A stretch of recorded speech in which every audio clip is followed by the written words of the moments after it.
And bro, do you want me to call you Aboriginal Power? Are you cool Yeah, with that? Aboriginal Power, that's fine. All Yeah. right, cool. Look, man, hey, I'm big on respect, bro. So I just want to make sure, I'm referring to you with the right names, all of that. Yeah, no problem, man. I All appreciate you, man. right. I've been watching your channel for a while too. So Bro, that's love, man. That's love, bro. So this about to be fire, man. Family, we got big Aboriginal power in the building, bro. Man, we appreciate you, brother, for pulling up on the platform. Part two, most definitely, man, it's gonna be in studio in person. But man, this first conversation, I'm super excited about this. Chief said cool, shout out to him. Solid brother, man, doing great work. Bro, man, talk to me, man. Tonight, what type of knowledge are you trying to bless us with right now? man, I just want to bless y'all with a lot of this Aboriginal history. There's so Yeah. much that we can get into when it deals with Mm-hmm. our history, our culture, our Mm-hmm. innovations, our Yeah. inventions, and just some of part of our culture that has been hidden and totally Mm-hmm. withdraw from mainstream narratives. So Yeah. one thing we can get straight into is that Mm-hmm. the majority of ma- black people are not African American. They're not even Mm. African at all. We just gonna go ahead and Wow. get that out the gate. Yeah. And so, if I can screen share, No, for sure. Tell me if you're able to share the screen on your end, and then if not, it said disabled, but whenever you get disable. it, yeah. All right. Let me see. So I want to get into a few things. Actually, I want to Mm-hmm. get into some of the archaeological evidence that shows that the presence of our people, what they mislabeled as Negro, Black, or colored, Mm-hmm. presence has been in America for some time now. Mm-hmm. Especially in America. The archaeological evidence is there, the data is there. We got to understand that our people have been on this land for thousands, if not hundreds of thousands of years. A lot of people ain't going to tell you that, but the archaeologist knows this. They has the data. Mm-hmm. So we got sites like Poverty Point, which I'm pretty sure you heard about. Mm-hmm. We got Cahokia. Yeah. We got sites that's even a little more older than those sites. Um, Watson Break, Mm. which is due north of Poverty Point in down there in New Orleans. Got you. So Got you. you got Topper site, 50,000 years, South Carolina. Wow. Uh, you got the Richard Cerruti site, 130,000 years, California.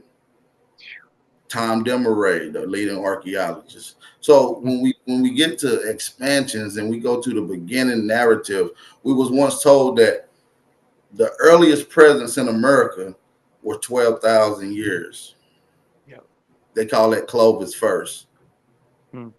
In 2024 now, Clovis first has now 10 times the length that people has been in America. It went from 13,000 to now 130,000 Mm. based off of the Wow. archaeological data. So what it says is that the farther we dig, the more you're going to keep finding.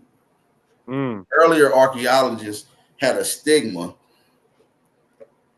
and one of those stigmas was we don't need to dig any deeper because there isn't anything significant there for the people to find. And as they find it, they keep digging, they keep finding more and more and more. And then there's a Mm. lot of things that may be confused with a lot of the archaeological evidence. A lot of people think primitive. A lot of people think less technologically advanced when you think of the older cultures Mm-hmm. here in America, but it's quite contrary to the belief. It's opposite of that. Mm-hmm. You're finding things that we will do modernly. Like for instance, we like music. Yeah. You go get your haircut probably at a barber shop. Yeah, for sure. They had those 2,000 years ago in America, Hmm. in North America. To be more specific, Wow. you see what I'm saying? So Yes, sir. uh, they had coliseums. They was big in Mm. opera, ballet rooms and stuff. 2,000 years ago. I'm gonna get into some of that Wow. data if I can screen share. I'm going to show you the archaeological evidence of And all of it. bro, how about this, man? Because bro, we got to show the people because you're already cooking. Send it to my email, and then I could probably share it on my end Okay. because Okay. I got to see this too, bro. Matter of fact, I will be more than thrilled to give you this PDF because I feel like all Aboriginals and all indigenous Aborigines that's researching Mm. should most Mm-hmm. certainly have this PDF. It's called the American Indian Encyclopedia: 15,000 Years of Invention and Mm. Innovation. So I'm gonna get Wow. this book to you guys right now. Just give me a second. Nah, bro, you good. You take your time. And I'm still here. You take your time. So yeah, there's a lot of history here. During some of the archaeological finds, we found hoodies like we Wow. wear now, like I got on now, being made Yeah. thousands of years ago. Wow. Recently in North America, they found a pair of trousers. I don't know if you're familiar with trousers. This is Yeah. the terminology they use. For those that don't know, it's just pants, Fans. Yep. breeches, right? They Yep. found some breeches that went back to 17,000 BC. Gee. That's 19,000-year-old pants. Jeez. Found in North America, by the way. Okay, I'm sending it to your email. Yep. And then I'll be able to share that on my end. Okay, give me just 1 second. Like I said, I'm a little new Oh yeah, to man. You good, Zoom, bro. but we're gonna make it work though. Okay, I'm pulling it up right now. I'm about to All right, cool. send it to your email right now. All right, bet. I'm about to check it. Okay. Now this is just one PDF. I got a couple more PDFs. I actually got a PowerPoint presentation actually provided for this whole Oh, all right. Oh thing yeah, today. bro. If you want, you can send that to me as well, if that's possible to send I'm trying to as figure a out how to do that now since it's on this software, but give me yeah, just take your time, bro. Let me go to but yeah, my where was I inbox. at though? So we can get back into it. Oh, Wow. britches, man. Found britches, Okay. Colosseums. They found britches here, right? So even the 19,000 years ago, let's just put in place. This is 9,000 years before the glacier dam icing, before the melting of the glacier dams. This is um, let's just say 13,000 years before Egypt existed. Wow.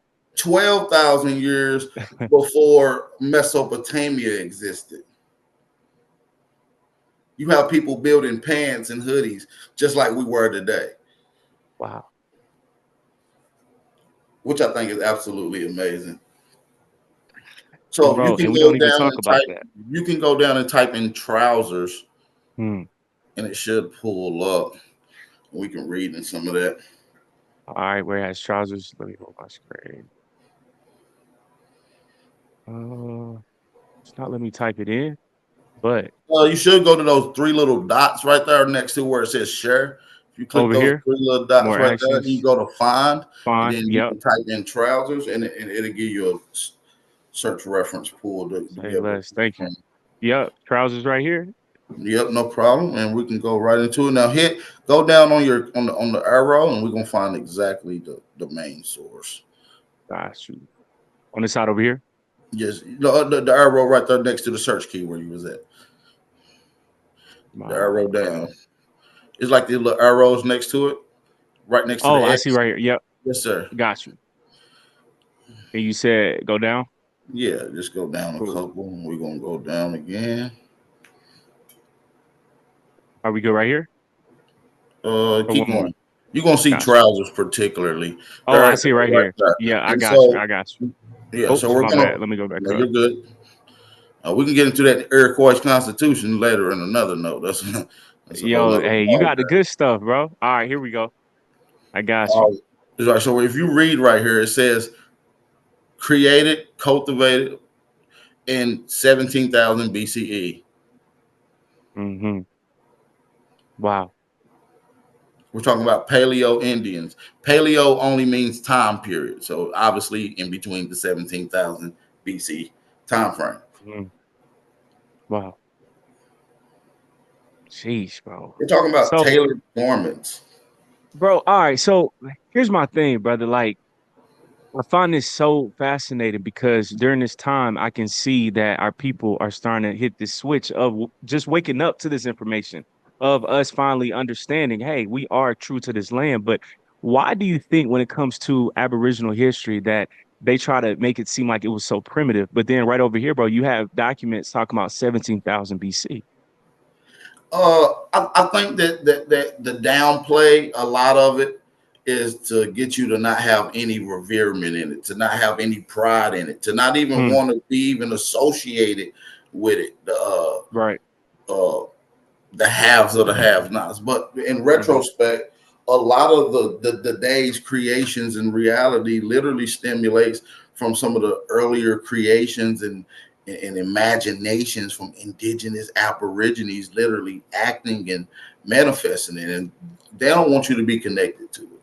You Hmm. understand? They want you to believe that they're the first people to create these tailored garments, Versace and these labels and Yeah. things of the nature. When our ancestors have been doing the same thing for Mm, thousands of years, and that's not an exaggeration. yeah. Wow. Wow, bro. But yeah, man. Look, I'm gonna let you cook on trousers on this section right here, bro. I'm gonna let you do your thing. Well, I just really wanted to just show that to you for as a reference source, but there's a lot Hmm. of things we're going to be skimming over Yeah. just as reference points. But so there's things like this that gets overlooked. You know, Right. we got 2,000-year old highways found in America, Hmm. North America, that's built by civilizations that had many cultures and cultures that was connected. A lot of our ancestors had mastered this land and really took their a lot of their ways and perspectives on the road. And they realized that a lot of their ways was not the customs of the rest of the world. And when you Wow. look around the world, you find fingerprints of the indigenous peoples in various different nations and cultures. You see what Hmm. I'm saying? So when you look at places like the Olmec, Yep. That was gonna right? be my next question. Yeah. The Olmec people, which is located in what they call Mexico today, Right. what I like to say is some of the lower parts of North America, because we Hmm. know that Mexico had other territories that range a little farther north. It's what we call colonial Mexico. And those places that we call colonial Mexico is places that we call United States today, like Hmm. California, Nevada, Wyoming, New Mexico, Hmm. Florida, Texas. These places were allocated after the Spanish American War to America under the Treaty of Guadalupe Hidalgo. This happened in Hmm. 1848. Roughly around the same time that they're invading the West Coast, pillaging for gold, falsely acclaimed 3 years later as the huge gold rush, Hmm. which ultimately wiped out the indigenous copperhead or the copper color political party. A lot of people don't even know that it was a copper color political party. Yo, and look, in the time of politics right now. So, man, talk to me about that with that party. And then, AP, I think on your camera, you might just have to Okay, hit I that don't know if button. it's hitting. Okay, yeah, I got you. Is it on? Perfect. There you go. Yep. So, bro, you talking about a whole copper political party that we don't hear about Yeah. during this time, political season, as you've seen of Democrat versus Republican, or you got the Green Party. But bro, we already had our own party. Talk to me about that. Yeah, we had our own government. As a matter of fact, Wow. what we call democracy and the way our government is run with and established today was already here. The Europeans didn't operate their government like that. As you Hmm. can see, they have kingship and that Yeah. hierarchy of monarchy that's going on. The central government, where the people get to say so, openly making these people sovereign, having the open rights, is what we call the government foundations that our United States is built off of. And if you can go down, if you just click the arrow down Hmm. just a couple more times, uh, we're going to get into some of the Iroquois constitutions, and we're going to show Let's you do a it. parallel of some of the Iroquois confederations constitution and how the United States borrowed some of those sentiments. As a matter of fact, the Boston Tea Party that happened shows that these people were acting. It was a whole play. The Boston Tea Party, these people acted and they dressed up like the indigenous people, Hmm. particularly the Mohawk. Hmm. Okay. Okay. The Mohawk created the democracy established government that we have today. They was the leading government branch for the Iroquois Confederacy.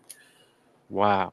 So, all right, I've heard stories, rumors of concepts that basically, when it comes to the U.S. Constitution and the Declaration of Independence and all of these things, it was plagiarized from Aboriginal people. Is that true? Well, plagiarized, maybe not so, but definitely Okay. borrowed.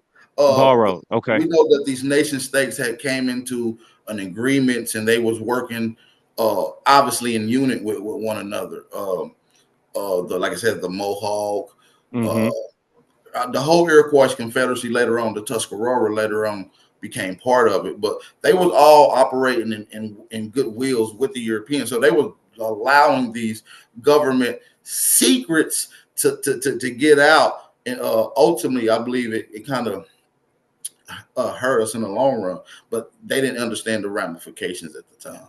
Got you. Wow. Yeah, So so hearing that is crazy, bro. Yeah. I'm sorry. no, I didn't know if you found it in there, but Yeah, I was trying to type it in for the Iroquois, and I you can just wasn't. go down to it's in ABC order. So if you just go to US, it should start getting to some of the US documentations. Got you. Sorry Right to have there. you working. I wish I could do it Nah, for you. bro. Listen, man, I enjoy stuff like this, bro. It's all for the people for us to learn. I mean, U.S. Constitution, is that somewhat in the neighborhood? That sounds about right. Got you. Just So we keep got the going down U.S. and you I can't really see the screen. Oh, you can't? It's kind of small, but I might can make it larger on my side. So Are you able to see that better? yep. Mm-hmm. All right, perfect. Okay. Yeah, you can keep going down. You All right. you should be able to see it side by side. Once you get to the U's, uh, Okay. the U, and you should be able to use Oh, I the see how we're in B. Yep, I got you. I got you. yeah. So if you go down to the U, you should be able to get the We're in P all the way.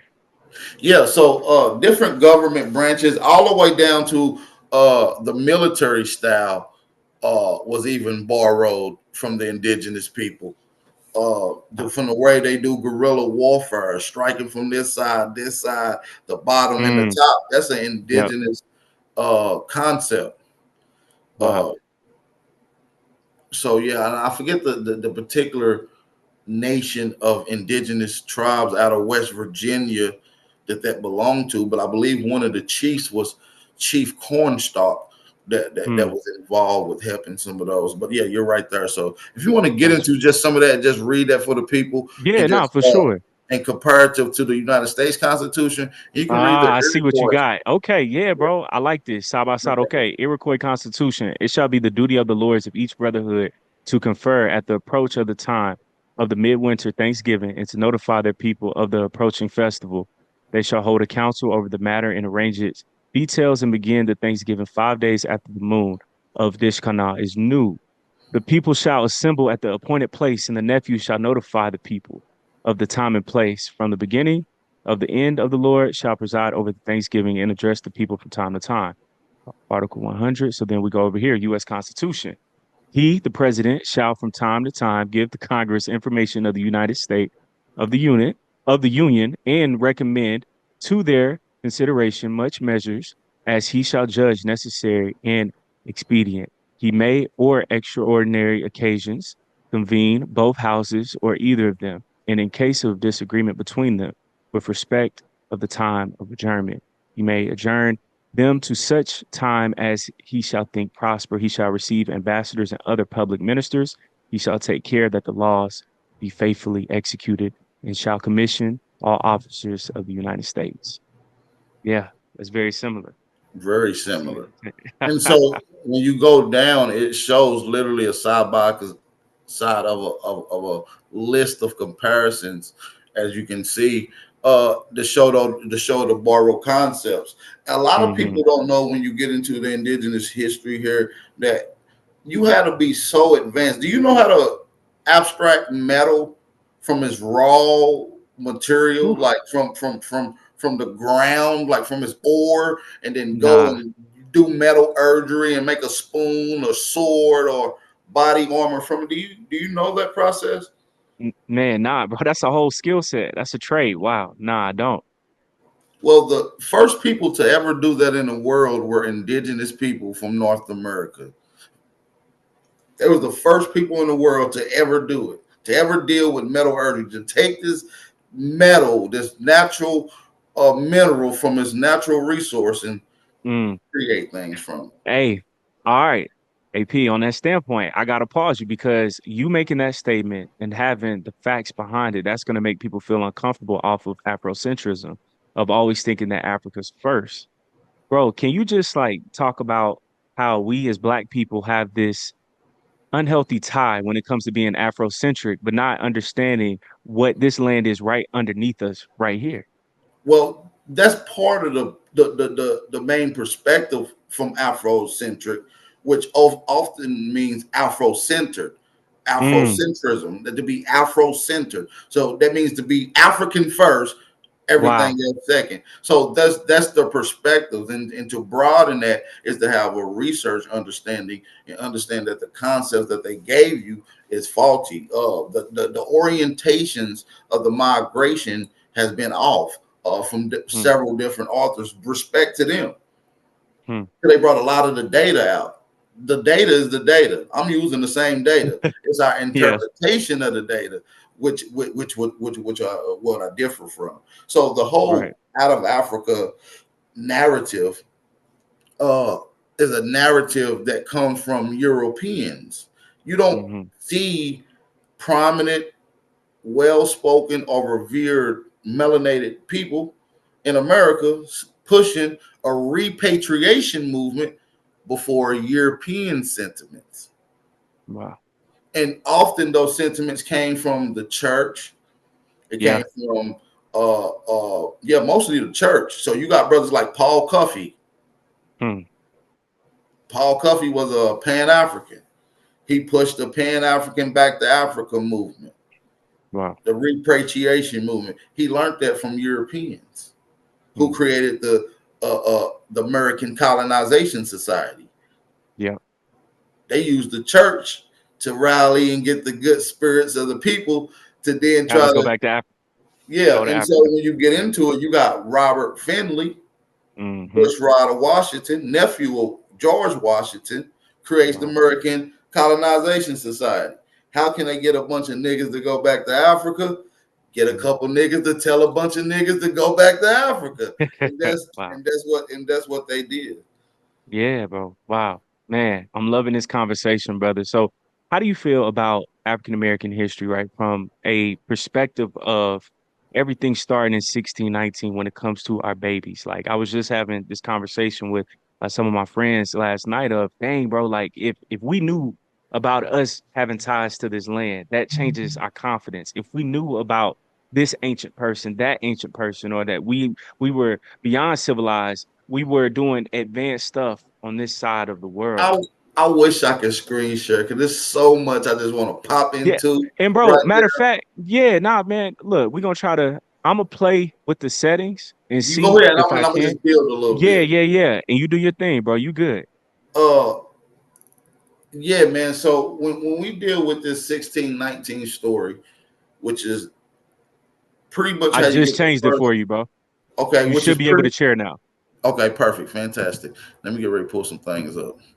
Let me know if it works for you. Yeah, I see it already. So Say less. we're good. So let me pull up something right quick. So we got this 1619 story, which is the slave story, right? The 20 odd Negroes coming to Mm-hmm. America, blase blah. That's a crazy story. But what's unique to that is that you got white slaves in America in the same place. You got European slaves. Listen to me, brother Caleb. You Mm-hmm. got European slaves being enslaved in America in 1616 in Hampton, Virginia. Hmm. You never was told that. Never. You never was told that it was a law put in place in the Virginia Assembly records that prohibited Indians and Negroes from owning white slaves. You were never told that. We're gonna show you those records right now. Hold on. Give me two Wow. seconds. Hey, they don't messed up now. Now you can share the screen. You gonna have everything. Give me 2 seconds. Nah, for sure, bro. You take your time. All right, boom, right here. All right. So I'm gonna share my screen. I'm gonna do a close tab and boom. So I'm Yeah. gonna go right here. And this is from They Were White and They Were Slaves. And this is a list of sources. So we're gonna get into this. It said white slaves were actually owned by Negroes and Indians in the South to Mm, such extent that Virginia Assembly passed the following law in 1670 that enacted no Negro or Indian, though baptized, could enjoy their own freedom, shall be capable of any such purchase of Christians. Now, you like, where's the term white person? The term, Christian, right? yeah, the term white person is being described as Christian. Can you see my screen? Can Yeah. y'all see my Yeah. screen? Yep. Oh, Yep. I can see it. just want to make sure. Yes, sir. Uh, so as we looking at this, look, we're gonna get into some other records right here because there's a few other things that they're not telling you about. So now look, let's read this. It said from 1609 until the early 1800s, between one half or two-thirds of all white colonists who came to the New World came as what? Slaves. Mm. Why are they not telling you this? Bro, you talking about 50, over 50%, and then even higher, talking about 2/3. Why are they not telling you this? Man, I got more to get into, so just bear with me. of course. Um, okay, okay, I'm gonna go here.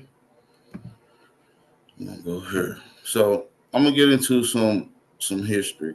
So when we get into some of the archaeology about the indigenous peoples, this guy was an evidence botanist and a military Hmm. general and historian, Carlo Chavez Marquez, which I have a couple of his books. They're in like Spanish, which I have them translated. So we got the full thing. But this particular thing talks about the Negro specimen. This is just a meme from his.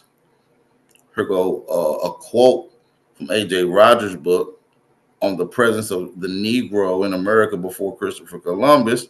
And he's quoting Marquez, says the Negro type is in America. And this is based off of the archaeological data. Here goes actual book. It's in Spanish. Let me look at this Obviously, I got the book and I had to translate it single-handedly. right here. Yep.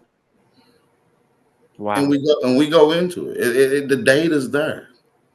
And so when you look at those people from Mexico and he's talking about the Hmm. Negro presence, this is the Negro presence that's still there today. Mm. So, question for you, brother. All right, when it comes to the Mayan people, I've seen Yes, sir. pictures where they got the dark skin, they have the locks. Where did they go, bro? Because the people that we see today in Mexico, we know that that's not the same. Where did the Mayans end up? Well, they only show you a certain group of people. Right.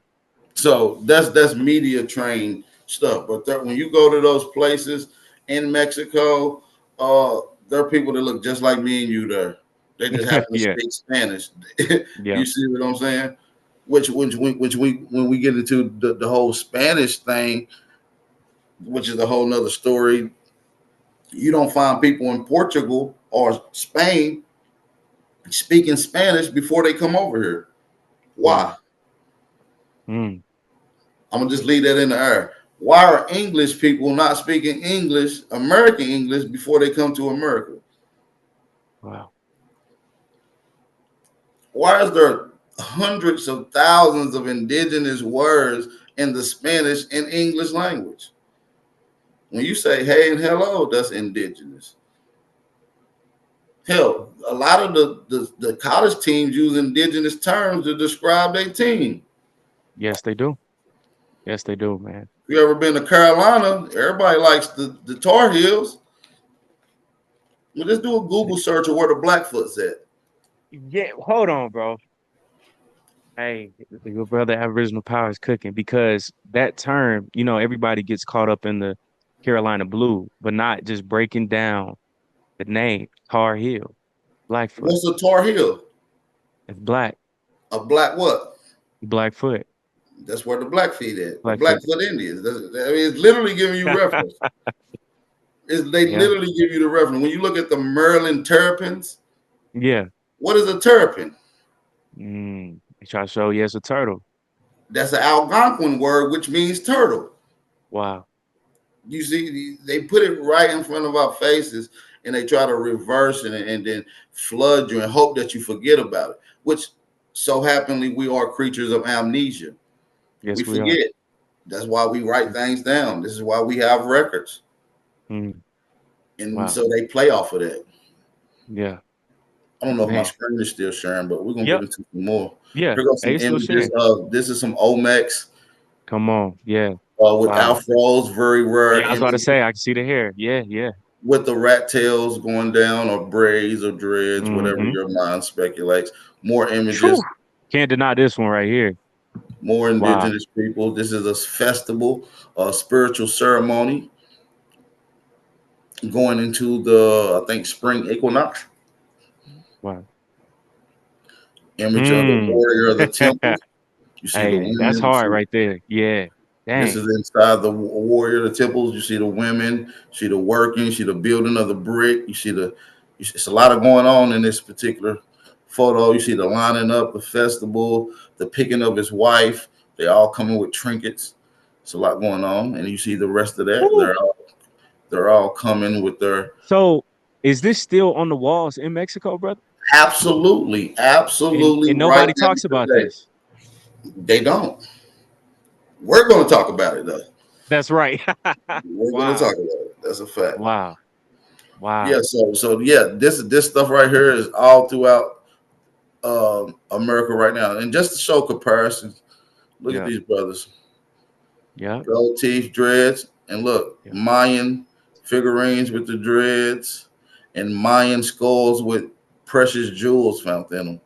You think Mm, these guys had any clue that these guys was doing all this, mm. or is it just embedded inside their DNA? DNA. That's Yep. a question I'll let you guys answer in the chat. Yep. Ancestral. Here goes a pastel painting from the Inca showing Native Americans as slave workers working for the melanated ones, as you can see.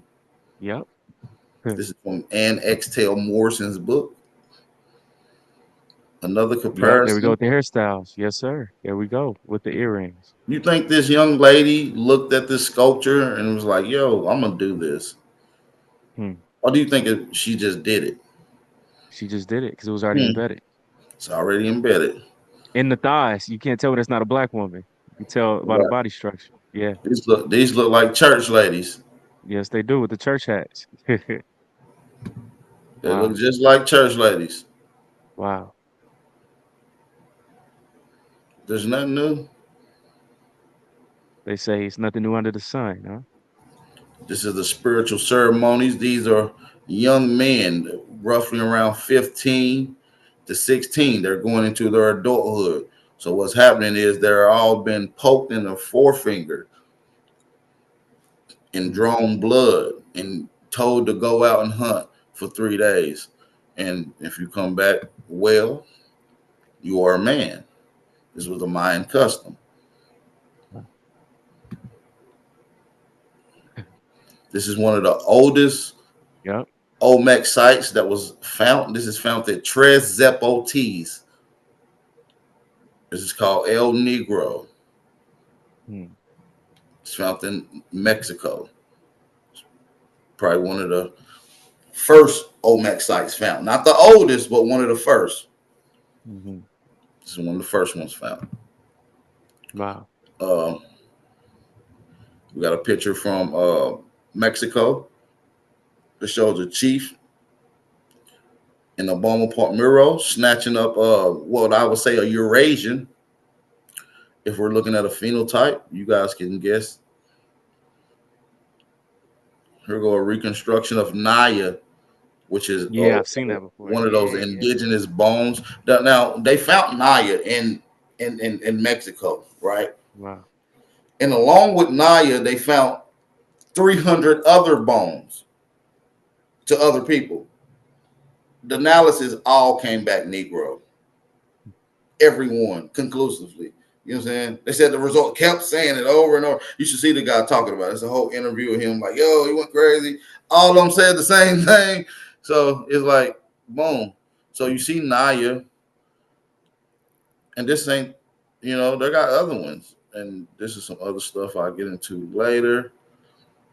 Um, but this is what I want to get into here in a second. Hmm. Um, are y'all familiar with the Jesuit letters? No. Heard other Jesuits, know about them, but not about the letters.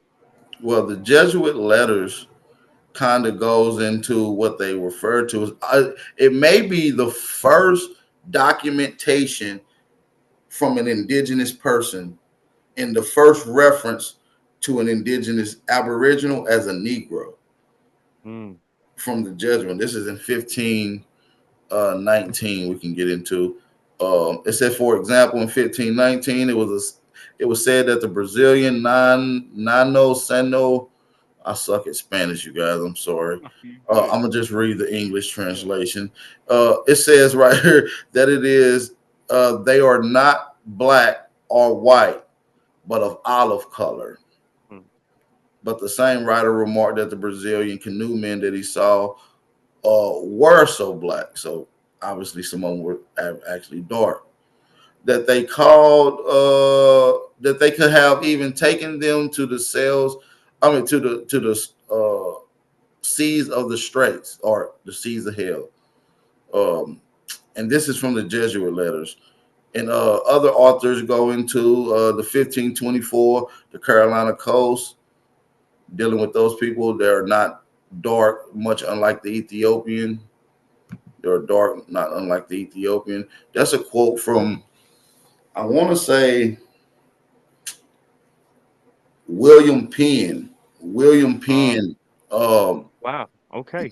missionary trip Yep. into Philadelphia to meet Chief Tammany.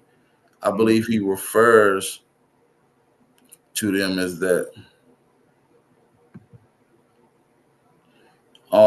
Look, this goes back to what we were speaking about earlier about the white slaves. Look, it said the first slaves that were here in North Carolina were white people, and their masters were Indians. Wow. Where's this from again? This is from the book White Servitude. White servitude. I will give you every one of these PDFs Yeah. today Okay. before you Cool. get off here, so you can have all these. Love. White servitude. Yes, sir. So even, when we talk about slavery from this black perspective, you have proof, you have the documentation, all of that, that we don't talk about European slavery here in America, We in don't. North America, to be exact. Wow. Find that very interesting. Yeah, we don't. We rarely talk about European slavery, which they was being enslaved historically all around the world long Yep. before transatlantic slave trade. You got the Mm-hmm. Berber slave trade, the Arab slave trade, the Viking slave trade. These all deal with pale skins.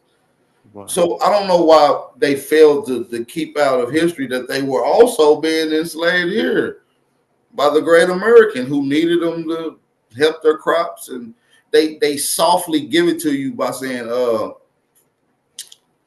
they were indentured servants. Yeah. That's just another term to soften up the blow that these Water people it down. often died in their servitude. Mm. I'm gonna get into a passage right here in just a second. Hold Mm-hmm. on, give me 2 seconds. You good. Give me 2 seconds. I'm gonna pull this up.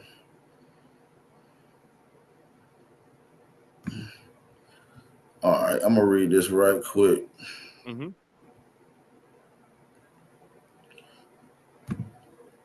Sorry to be bouncing around. We just No, freestyle bro, right you now, good. Yeah. Hey, we cooking a chilling, little bro. bit. All right, so here we go. It said official papers of the white slave trade refer to adults, white slaves as half as freight, and white children slaves were termed half freight. Like Mm. any other commodity on a ship in inventories, white humans being were seen strictly in terms of market economics by merchants. You understand that? This is what they looked at Europeans as. Wow. So now you brought up 1619. Let's read about what really happened in 1619, according to a Virginia planter, John Porey, right? He Hmm. said American colonies prospered through the use of white slaves, Wow. not black slaves, in 1619. If they're having all this success in 1619 with white slaves, why would they need 20 odd black slaves to come into Virginia? That's where you start to make people a little uncomfortable, brother, because I think that when it comes to the Black American experience, and I'm proud of our people for waking up to this information, but we've overly identified with being former slaves. But it's like pulling this out and uncomfortable. If we weren't slaves all the time or always in America, then who were we?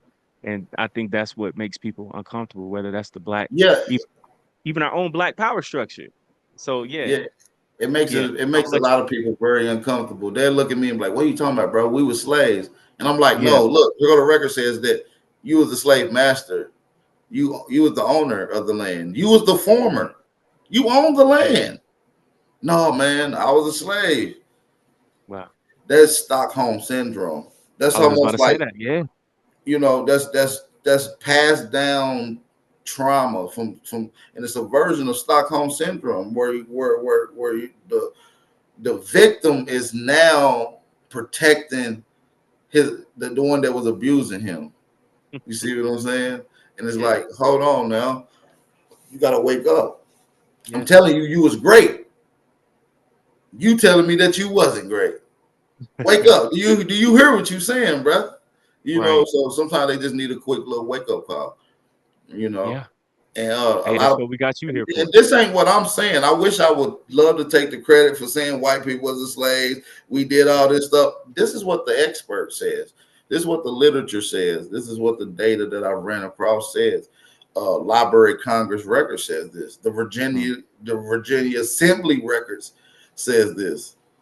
So wow, you know, that's insane. we've never been taught that Europeans were enslaved to the point where Okay. they were getting, like, we can read so much out of this passage. Let's see. I can just go down just a little bit Hmm. and get into so much. Let's read right here. Now look what it said. It said the truth, white slaves were often restricted to doing the dirty break back and field work, while blacks and even Indians were taken into the plantation mansion houses to work as domestics. Every movie they show you the dark ones on the outside and Yeah, the the light field ones on Negro. the inside. Yeah, yeah, the field It's Negro, the quite house Negro. Yeah. contrary to opposite to that. Wow. Wow. I So found this it's very almost like interesting. a spin on how they try to trick you about this whole history. It's almost Yeah. like when you look at it, like, are those people that's picking cotton in those fields in those black photos, are those even slaves? These are narratives now that they're pushing. Because we know Mm, that these people were the landowners. mm, You know what I'm saying? And so oftentimes they had to work their own field unless they had wow. enough money to pay for servants. It became a big So, business. so when it comes to slavery, of course, another big narrative is slave ships. And I remember, man, I was talking to some people last night, and myself and so many other people have this one question, bro. When it comes to slave ships, just from thinking about a business standpoint, logistics, and even common sense, we have dinosaur fossils that people can find allegedly from billions of years ago, but we don't find slave ships around.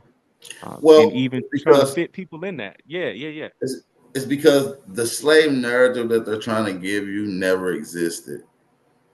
Once you look at it for what it was, these people were prisoners, vagabonds that was in Europe. They created a system where their economic system was falling.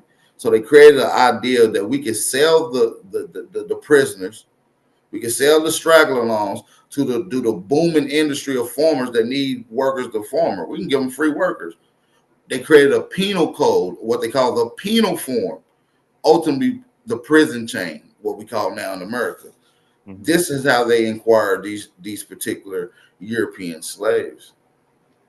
Once they came here, the business opportunity grew so rapid. These people were being mistreated on a whole nother level, not just by so-called indigenous and Negroes. It was the European merchants that was getting involved with this. These people were ultimately just criminals and gave to these people in America. And they wasn't, and the way they come over here wasn't like on a Titanic ship. You see what they label these people as? Freight, half freight. So potentially we're not looking at a slave ship. We're looking at a cargo ship. Do cargo ships still exist? Yeah, a Yes. lot of those companies that did exist today still around. They just changed their name. They still shipping cargo today. Yeah, Wow. a lot of them companies still around. Man, bro, this is crazy.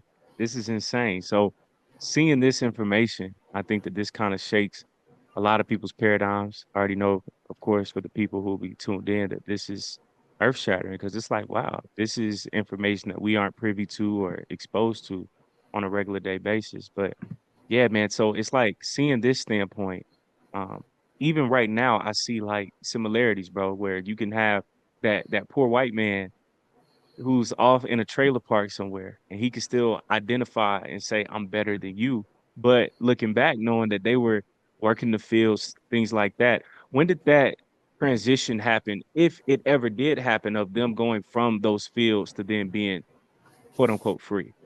Yeah, I don't think it ever happened. Yeah, I agree with you on that.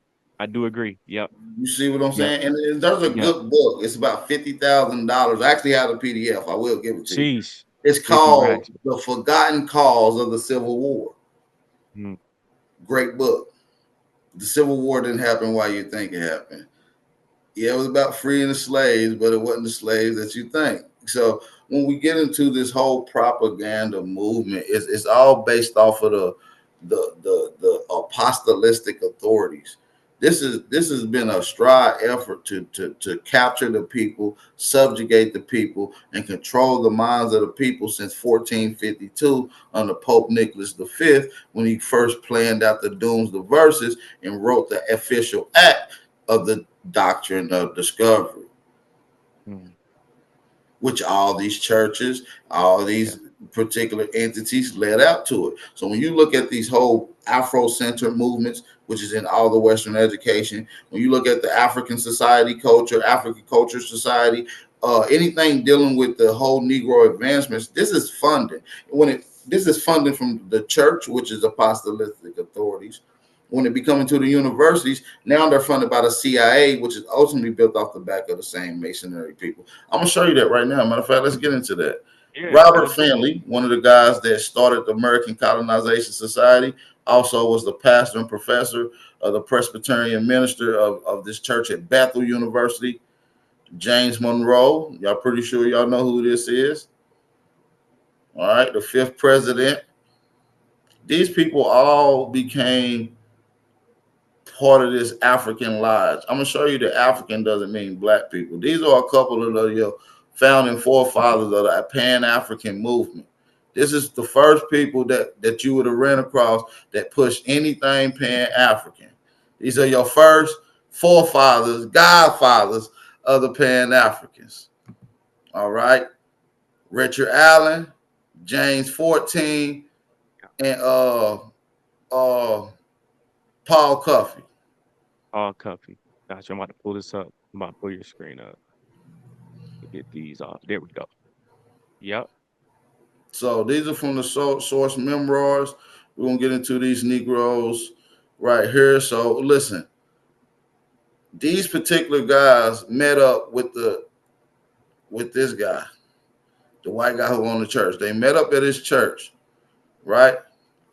On January the 15th, 1817, 14 other black leaders called a meeting at Bethel Church to discuss the ACS, which is the American Colonization Society, to speak on the idea of colonization, right? Almost 3,000 black men packed the church.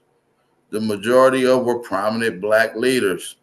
James 14, Richard Allen, and John Gloucester, and Mr. Jones were in favor of immigrating to Africa. However, when 14 called for those that was in favor to go to Africa, not a single soul in the church said a damn word. Hey, nobody wanted to go.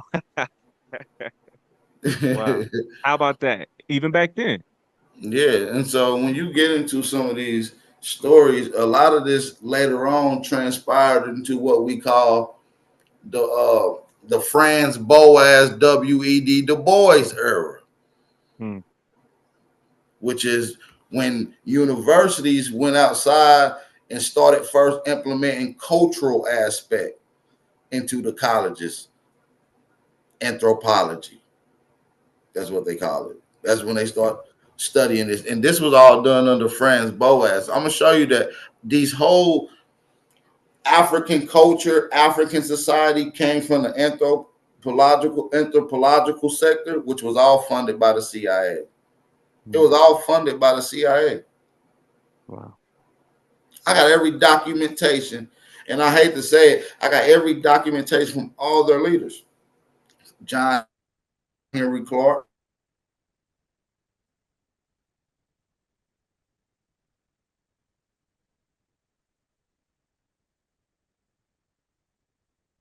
Just froze on the brother. Hey, are you able to hear me, brother? How we all ultimately heard about the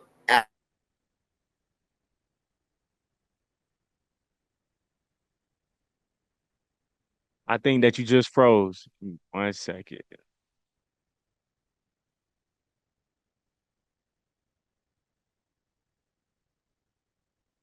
If you're able to hear me, I think it just froze. Let's try one more time.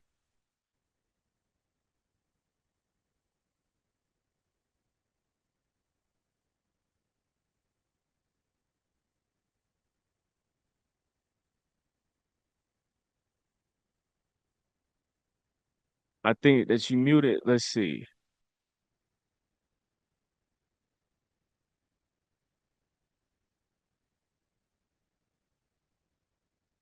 I think your mic muted.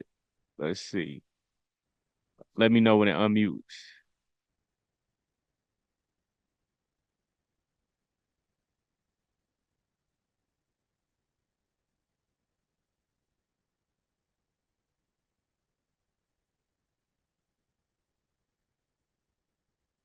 good. Perfect. We back Yo, good. all right.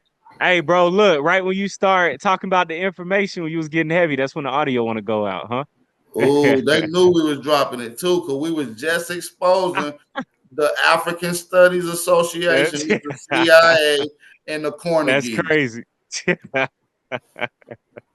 We was That's just getting crazy. into that. We was just getting into the CIA and how Dr. Ben, Leonard Jeffries, John Henry Clark, and the African Society, Afro Center, Africana Studies was Mm, funded by the CIA as a mm. as an open mission operative from non-government affiliates. I'm about to show you all the documentation. I got the debriefing. I got the directors list. I got the CIA objective list.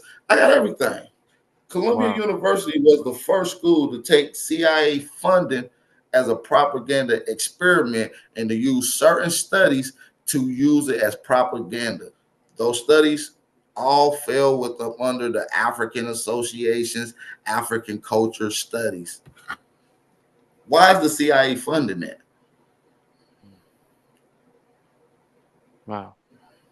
Because it's trying to get us to go back, or not even to go back, excuse me, but to have people leave this land. Our people leave this land.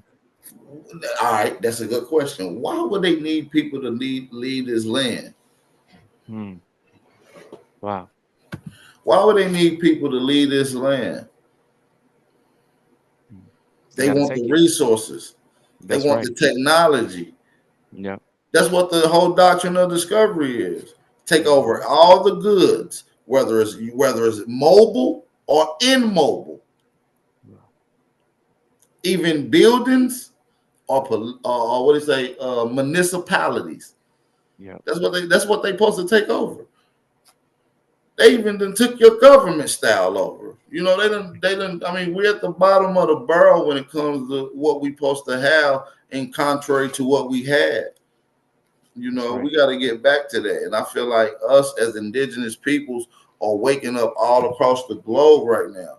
We're waking it Right. up more than any other people would even imagine. We went from thinking that you was an African to wearing Mm. dashikis and unks 10, 20 years ago, to a rapid rise of the brothers and sisters pushing this indigenous narrative. It's Yeah. hard to learn something and then unlearn it and then try to learn something else. Yeah. The hard process ain't learning the new stuff. We all learn new stuff every day.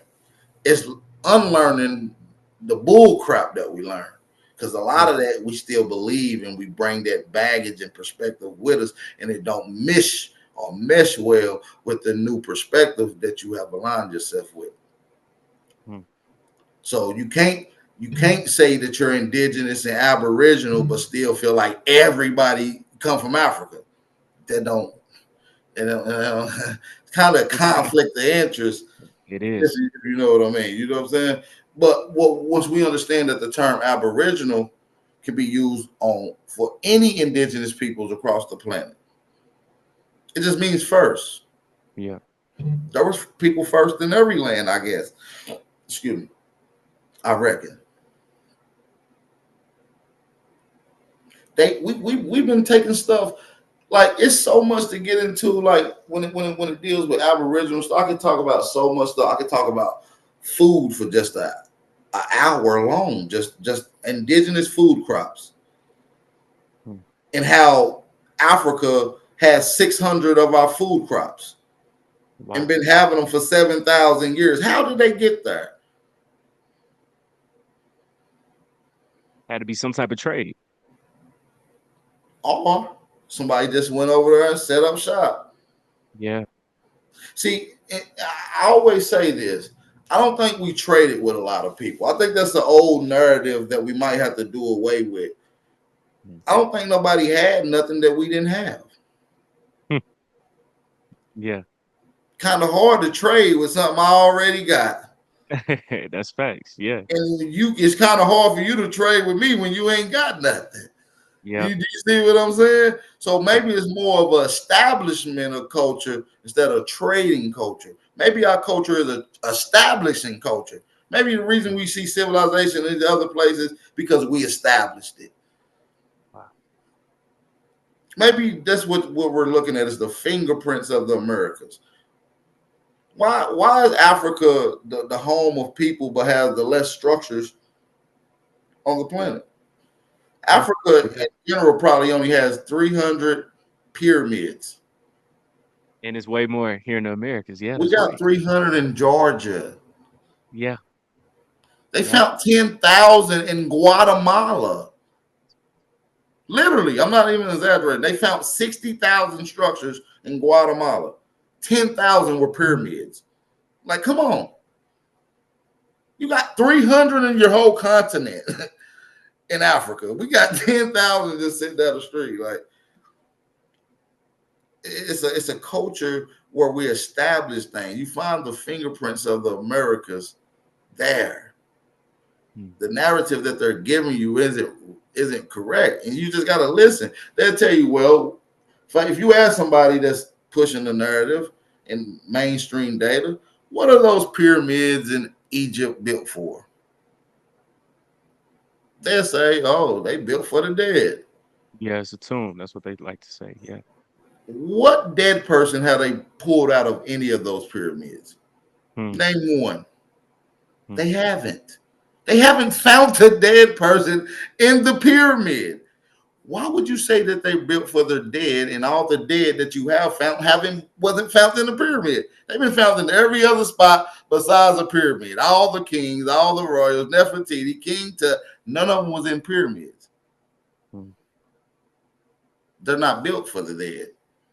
That's a lie that is backed up by the mainstream narrative. That's a general consensus. If you was to Google what are the pyramids for, science is going to tell you right now they're built for the dead and don't have a lick of evidence of that. And they don't even have they ain't found a specimen, a pharaoh, a king, a servant, nothing inside of those pyramids. So they've been lying to us. The main, we got to challenge the narrative. We can't just let them keep telling us what they want to tell us and we don't challenge it. And we see it's a lie. Like they have nothing to support it. This is crazy, bro. And brother, I just seeing this right here, African Studies Association of the United States and Columbia University, like seeing that, bro. All of this has been orchestrated. Yeah, it gets worse. This is Arthur Krim. Yeah. This is the Columbia University in the United States Intelligence Community Act. Hmm.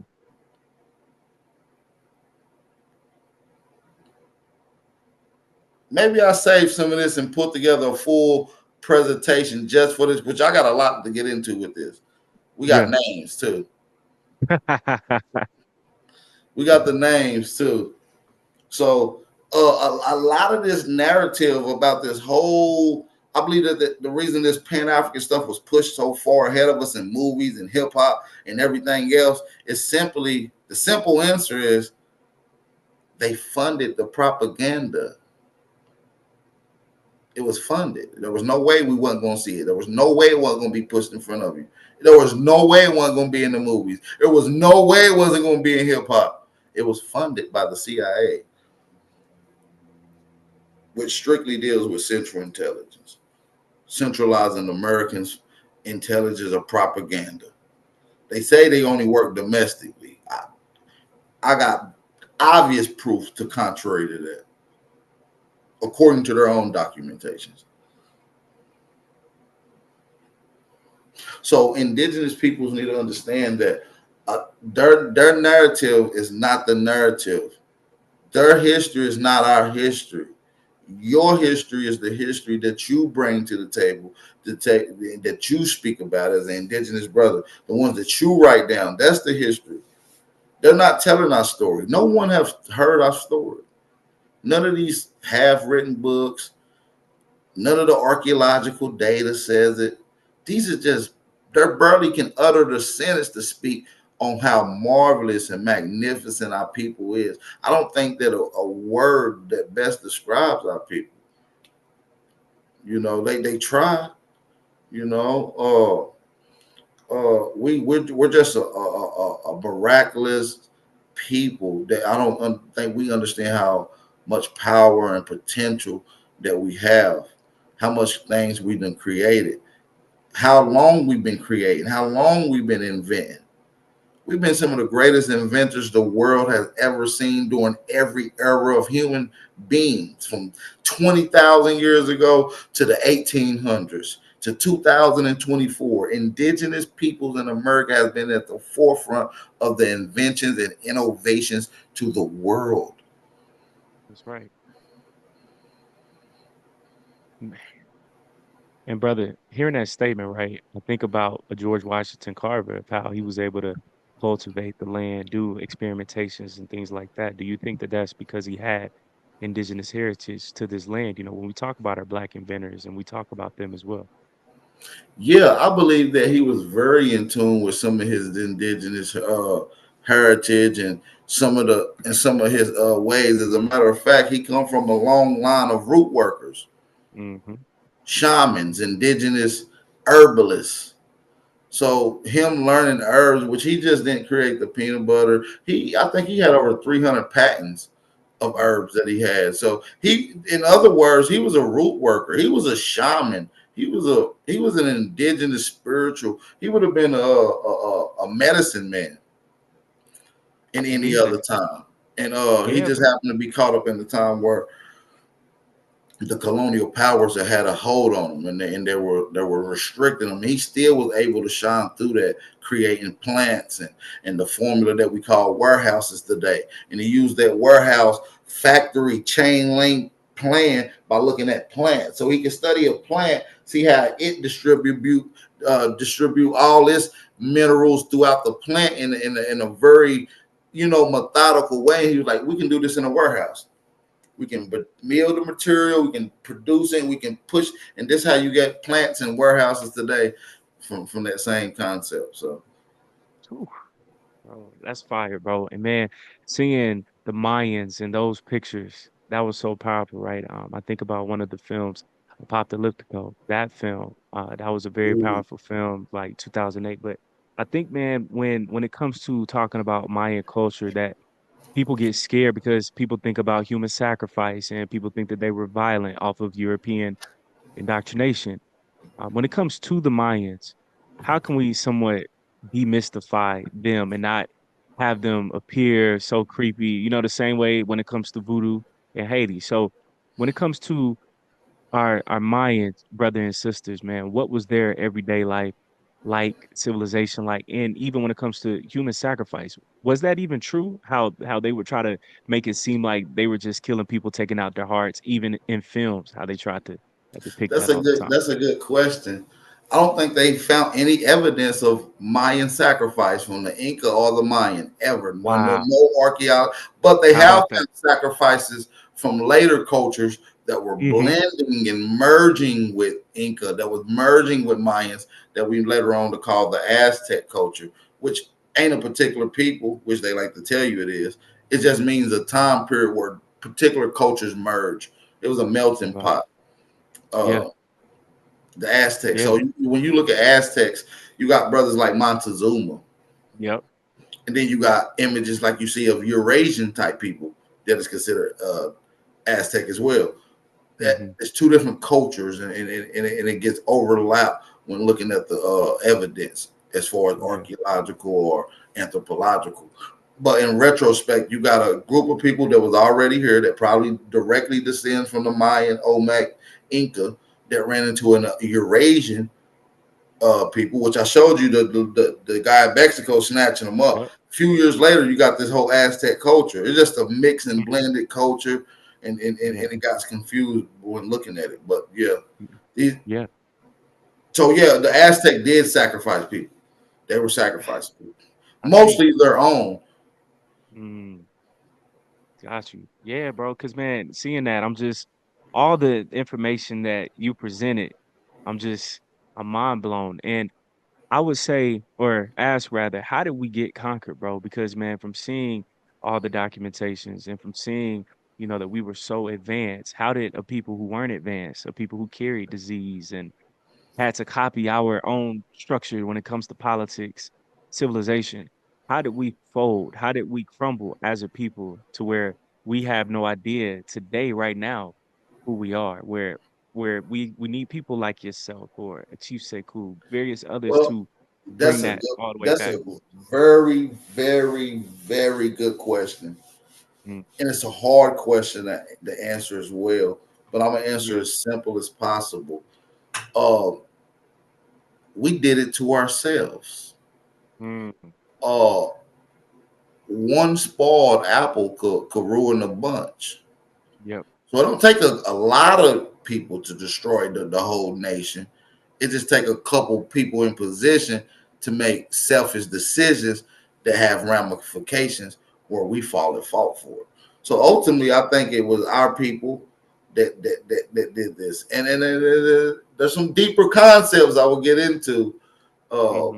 mixing, Mm, amalgamating, the power yeah. structure being tilted to one particular hand and to another one based off of this, backhanded deals, Mhm. and obviously brute force from the colonial powers, which Right. ultimately what we call the judicial system today. So Yeah. colonial powers colonized the world using the act of colonization or the law of conquest to protect them, much like the Mm, judicial system um, goes in our community create warfare and then hides behind the judicial system as their protection. Boom. Yeah, you're right. And we see that right now. Yeah, the same people that's killing you is the same ones you got to go talk to tell that they killing you. It don't Mm, make sense. So that yes. paperwork never makes it to the top or where it needs to go. Yeah, bro. And man, I think your screen, it might have timed out again. Okay, let me You, see if I you, can fix it. I don't know what the heck is going on. Is you it good good. now? Yep. Hey, we cooking, bro. Man, Let me see. from seeing people like Graham Hancock on Joe Rogan's podcast, man, I'm gonna had one of my friends, who was just like pissed off about it because I think Joe, he had asked him about the Olmecs, like what happened or were these people even black? And Graham was like, we aren't too sure, yada yada yada. It's the same white explanations and excuses, but from seeing these white archaeologists right now, European archaeologists, of trying to still hold on, and it's clear as day that these were people who are just like us, who look just like us, who are us. When it Yeah, comes to the Olmecs, do you think that this current Eurocentric white supremacist approach to history, do you see this falling right now during this current time period where I see even white people asking about the Olmecs? I think that it's already in this position of crumbling. Yeah, And when you ask where the Omex is, um, you're looking at one. right, right, They right. settled in the areas where my ancestors lived. They Mm, settled and lived in Kentucky. They settled in Tennessee. They settled in Carolinas and Georgia. The Yamasee is pretty much the Olmec. Matter of fact, let me pull up a source where I mm, got that from. We're just gonna pull up a source. You know, so when you read right here, it says the Olmecs or the Holmecs was the first Itchkins to venture into the Kentucky area, where they did not make a permanent settlement. They did come in contact with the Talagans, where they were not able to subdue them, but left the country and invaded Tennessee and the Virginias in the west coast of Carolina, as well as the Yamasees of Georgia, may be the remains of the Olmec, but the bulk of the nation are the Ottomans. So, I mean, they mm. know where the Olmec went. Wow, And this is from wow. the Natural Aboriginal History of Tennessee. It's a very good book.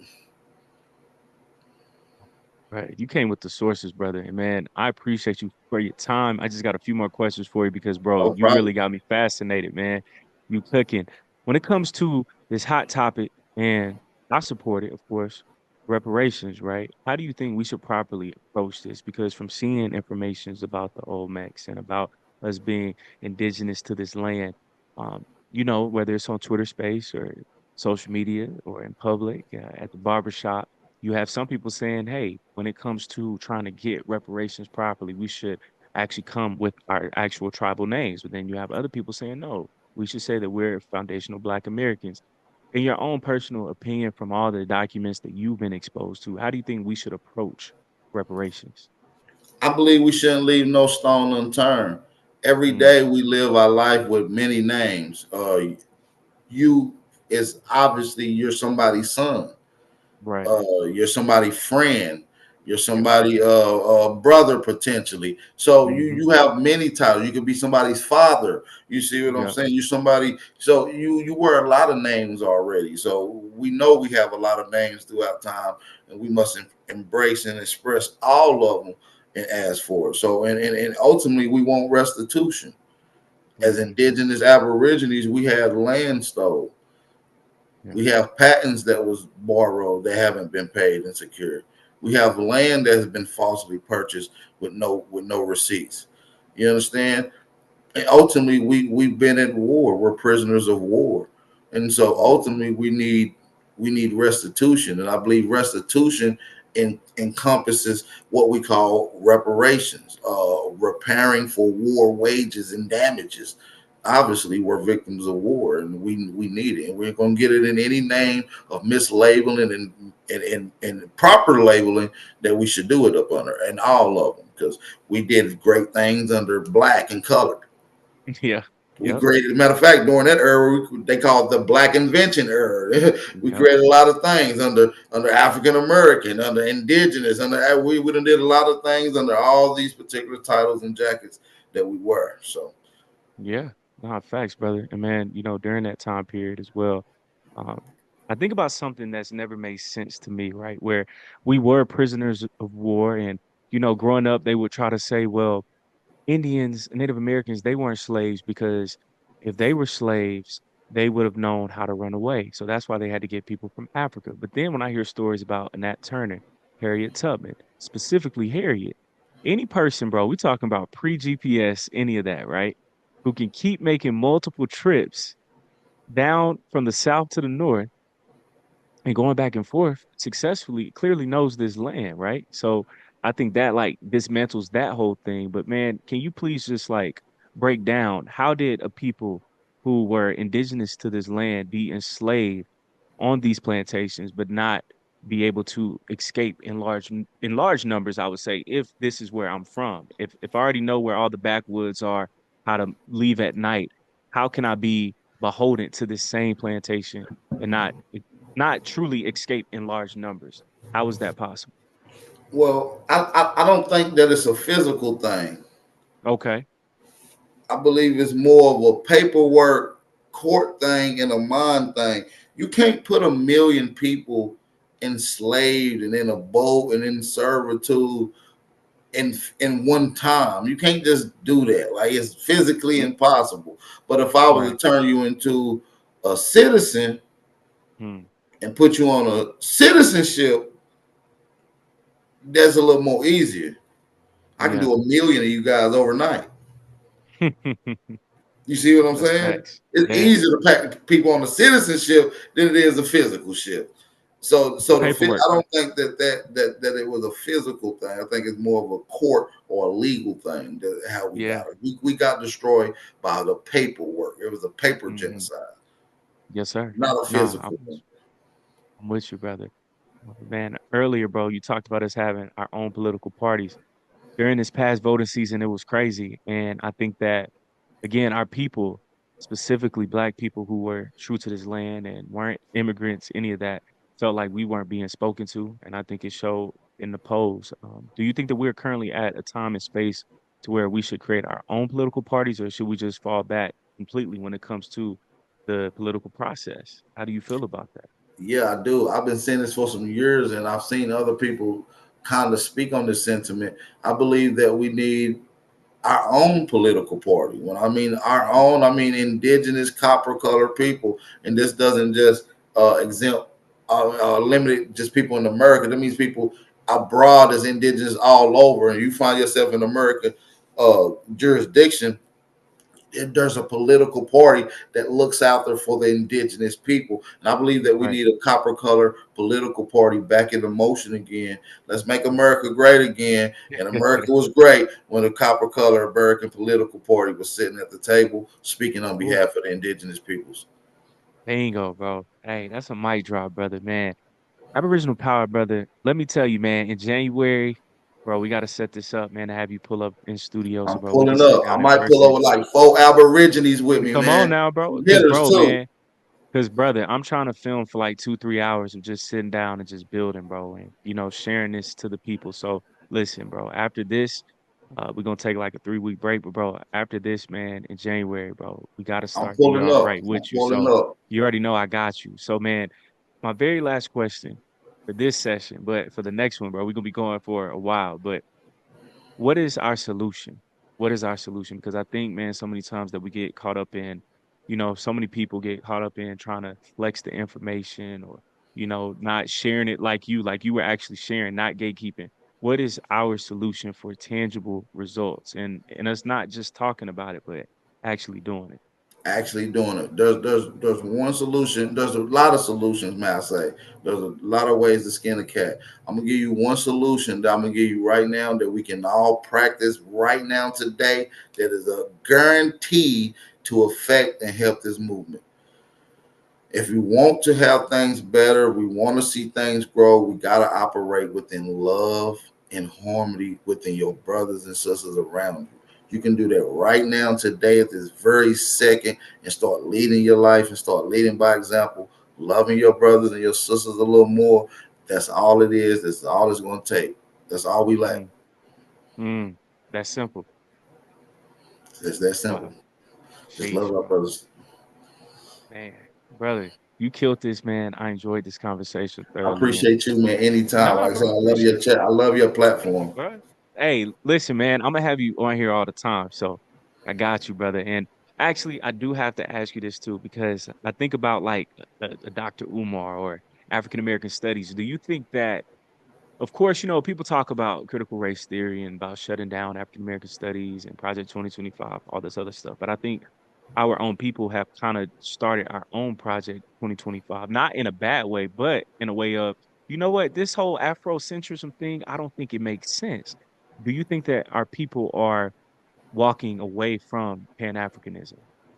Yeah, I believe Pan-Africanism has been um, on his way out the door since 2019, and Mhm. which is why I formulated on my platform. If you're not familiar with my platform, is Mhm. on YouTube, Aboriginal Power, Yep. and I have a debate league. We do lectures, and we bring all ideologies from Pan Africans, Hebrews, Moors, as Gnostics, Satanists, and Mhm. we put these topics together and put it online for the people. There's a voting method, there's a whole system, there's Man, championships, there's prizes, the that's whole hard. thing involved. And what it do is it makes the research for the people that's listening fun. It makes Mhm.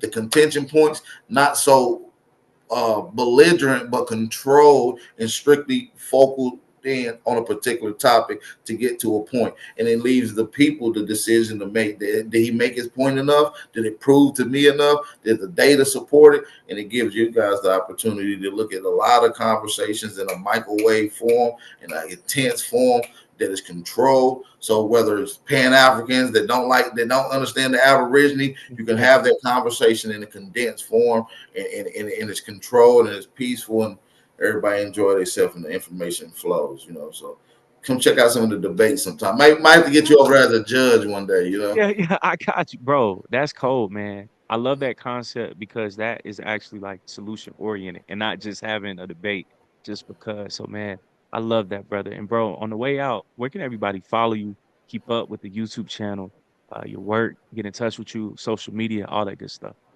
Okay, for sure. Y'all can follow me on Instagram at big underscore aboriginal underscore power. That's big underscore aboriginal underscore power. That's on Instagram. And of course on YouTube is Aboriginal Power.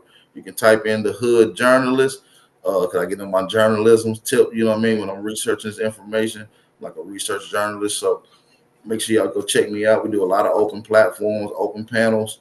We dive into the more the ignored realm, mud floods, ancient structures, technologies of that nature. So, and we also bring light to the indigenous culture, the stuff that's right here at our fingertips, the stuff that's right here in our backyard that we can go look at right here today. So, we do Appreciate appreciate it, you, bro. like I said, once again, from the Aboriginal community. Once again, Yes, sir. Bro, man, we're gonna have this full conversation up on the channel at the top of the week. So, man, we'll have the clips into you, all that good stuff. But bro, in January, y'all tune in because bro, we're gonna have hey, Aboriginal Power in studio. So, we're gonna man, bring the that's gonna house be in that time. We're yes, gonna bring the sir, house bro. in.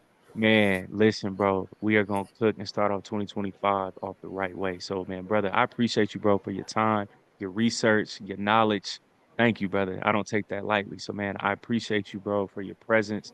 And man, this is just the beginning, bro. Just We're the gonna have to beginning. have you pull up all the time. So you already know, Hey, man. I'm But pulling up, man. I'm pulling up with yes, that heat. sir. We're gonna chop it up Thank and we're you. gonna network, man. Yes, I sir. appreciate you, brother. Shout out Hey, to you everybody in the already know. building, man. I appreciate Yes, y'all. sir. And you be safe, brother. Peace. You too, man.